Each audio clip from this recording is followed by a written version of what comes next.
Hi, and a very warm welcome to this video tutorial. I'm Chris Watson from Endor Learn and Develop, and during the program we're going to be focusing on the behaviours and the skills of an effective mentor. Material covered during this session will be further developed on a forthcoming face-to-face mentoring skills program. Okay, so let's begin. In terms of what we'll be covering today, there are 5 broad themes. Ultimately, though, when it comes to exploring the qualities of a mentor, it's always about the approach that you take. But what is the best approach? Are you, for example, supposed to be a teacher to someone? Are you more of a counsellor or indeed a workplace coach? So let's have a look at each of these options in turn. First of all, in terms of educating, here the focus is about addressing gaps in the knowledge or understanding. It's about extending ability, and as a result it tends to be quite directive in nature. A coach really tends to focus on specific tasks or processes. It's very much a how-to. So it's quite a short-term relationship to address a particular defined issue. It sort of provides a mixture of directive and learner-centered approaches, but the agenda is set by the coach themselves. Now, with a mentor, it's all about providing room to grow. It's more long-term in its focus, and it's about removing obstacles to performance. So mentoring is often used as a developmental tool for someone.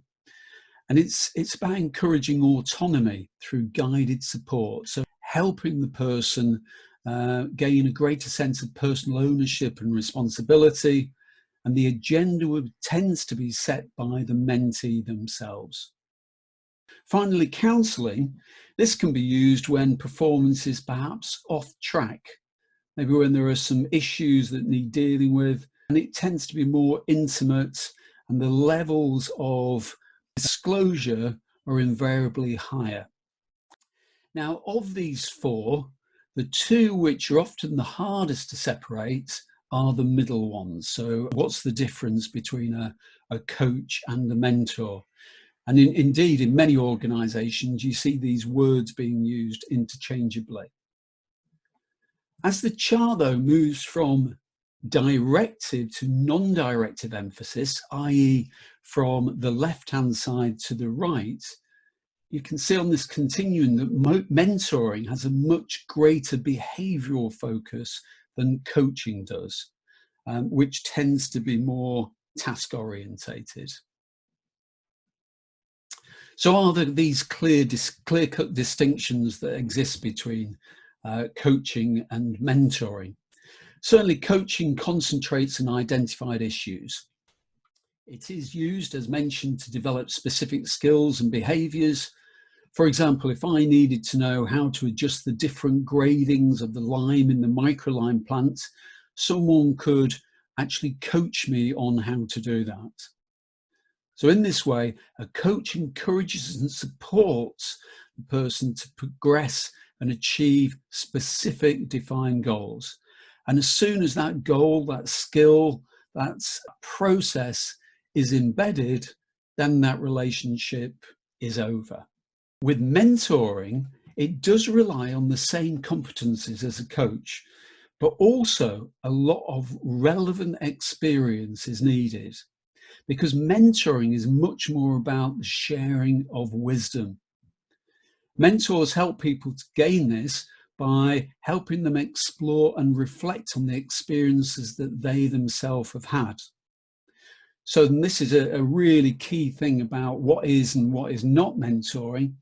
As a mentor, you're not responsible or accountable for the performance of the individual you're working with. In reality, there is still quite a lot of overlap between the roles of a coach and a mentor. And many people swap between these 2 styles depending on precisely what's being addressed. So I think therefore it might not always be helpful to think of a mentor as just adopting one approach or another, or being too distinctive about this. Because in reality, the mentor occupies many different roles at the same time, and each one is shaped by the needs of their mentee. The typical roles tend to be the ones here, which are either a facilitator, an advocate, a clarifier, an advisor, a developer, a challenger, a affirmer, or a sponsor for the person. So while there are many roles that you may occupy during your time as a mentor, the role of the manager does not apply to this relationship.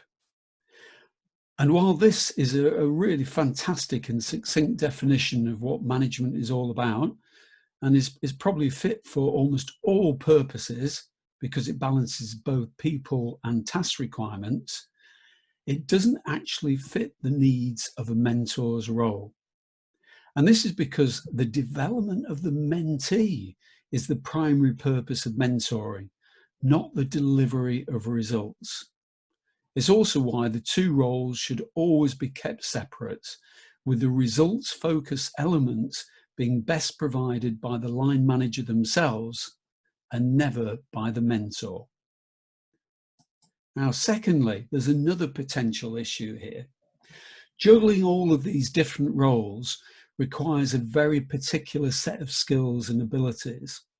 And for this reason, it's very dangerous to assume that just anyone can be thrown in to act as a mentor to someone. Mentoring requires experience in the field. And it's possible that this singular requirement, the thing that separates a mentor's role from a coach's role, for example, could lead to the mentee replicating and copying everything they believe to be a successful approach which has been shared by the mentor. Now, this copy what I see isn't necessarily the purpose of the relationship either. So mentors really need to think about how they actually deliver their advice and their guidance.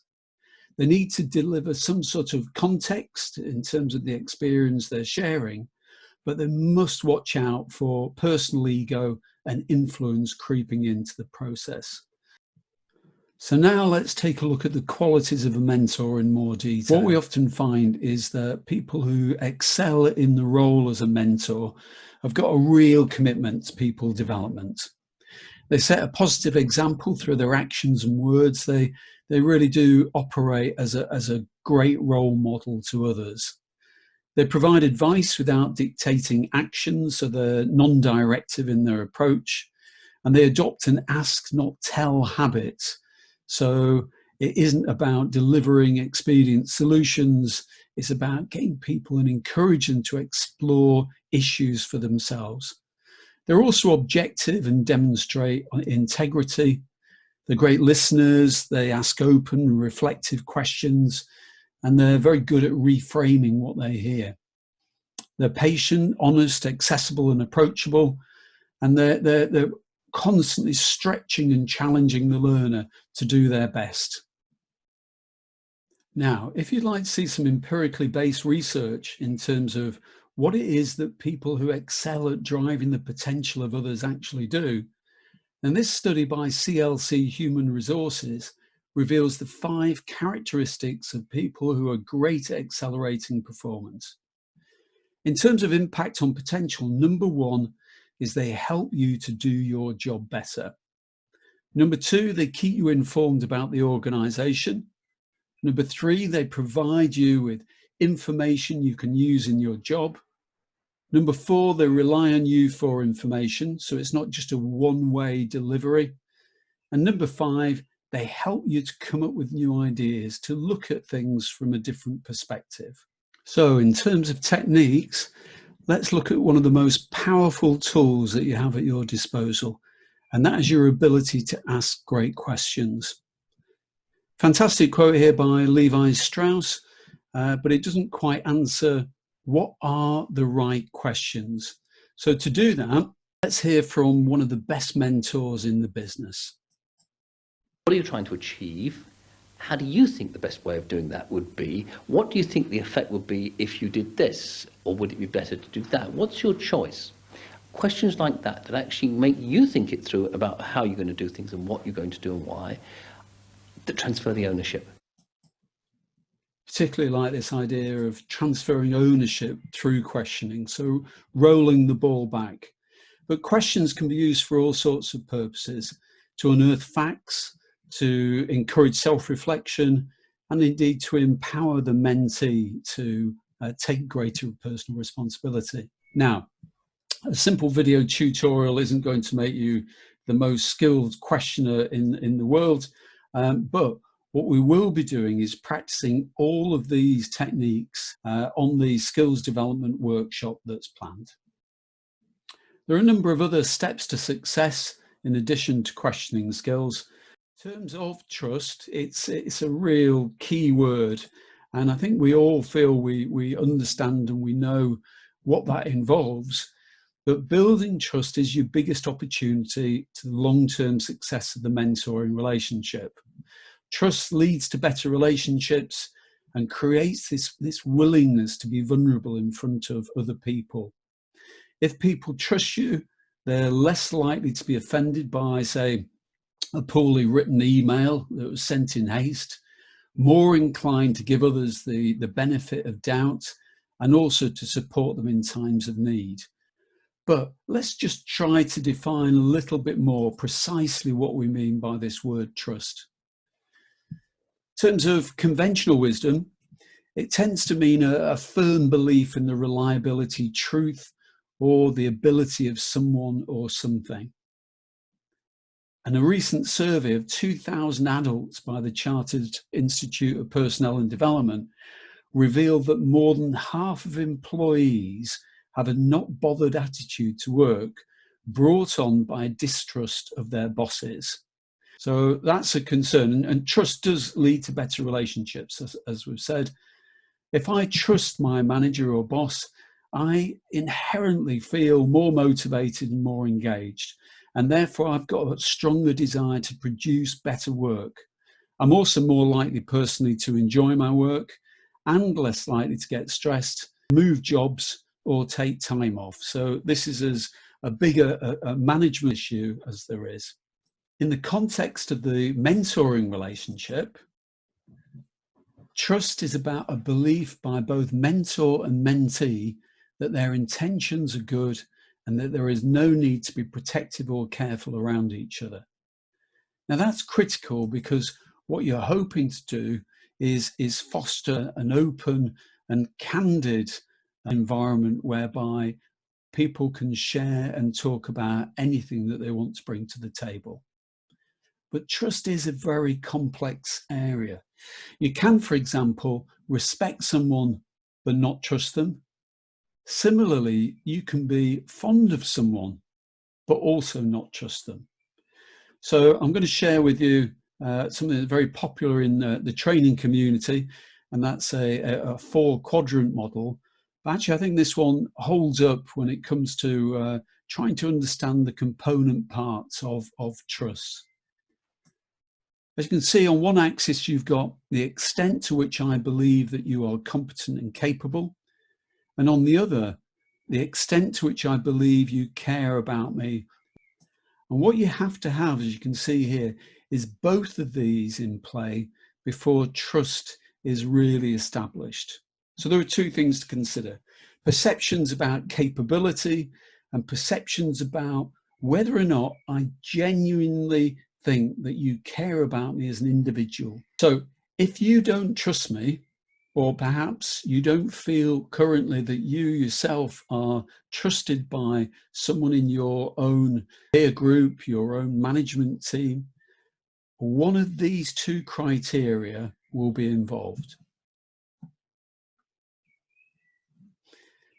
People who build trust do some of the same things. They prioritize people over process, and they let people know that they put them first. They are candid and they are open in front of others. They create an environment where it's okay to be vulnerable. They demonstrate humility at work. They admit their mistakes and when they've gone wrong.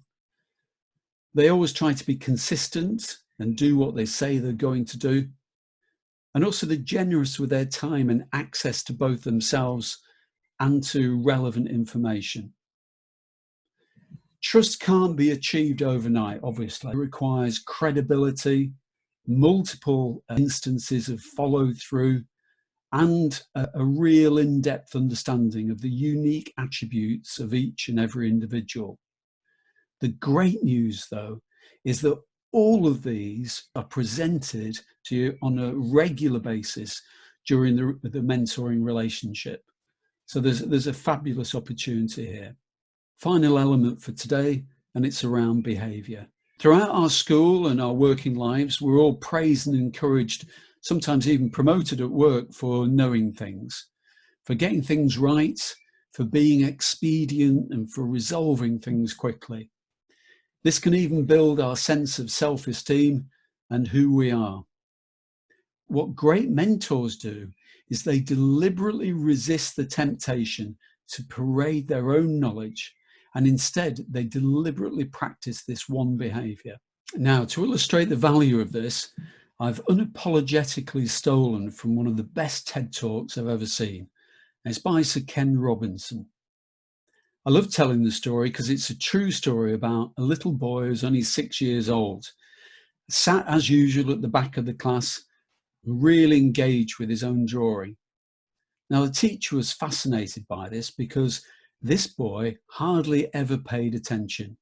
In fact, he was usually one of the most disruptive pupils. So curious, she went over to him and asked, "What is it that you're drawing?" To which the boy replied, "I'm drawing a picture of God."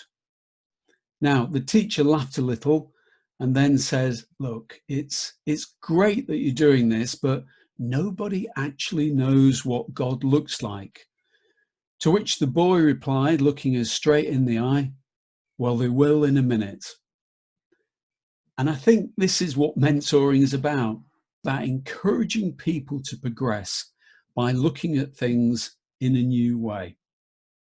Now, one question which often arises is around how you go about assessing the mentee's performance during the mentoring relationship. Indeed, you may well be asked by their line manager how they're doing. So the question is, should you formally evaluate the mentee? In terms of an answer, I think it goes back to what we've already talked around the mentee-mentor relationship being different for the manager-report relationship. As we know, managers are responsible for the day-to-day management of staff, and while mentors provide guidance on development, they shouldn't really get involved in formal evaluation of the mentee. Mentors don't generally provide specific feedback either to the mentee's manager.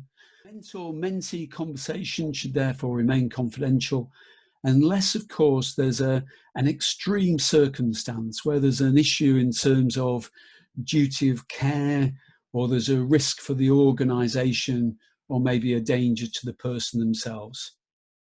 Now, the great news is, what that means is it really frees you up to focus on developing the relationship and on extending your own skills. So on this rather positive note, we've reached the end of the session, and I hope you've picked up something which you can apply back in your role as a mentor in the workplace. Following on from this video, the next program in the series takes things further by looking at managing the actual mentoring meetings. So preparing for your first meeting, managing expectations, building rapport, and getting the most from your time together. If you would like any more information on anything we've covered, or you would like to share maybe your own personal experiences, please just add a comment below, and I will do my best to acknowledge those and get back to you. Once again, thanks very much for watching.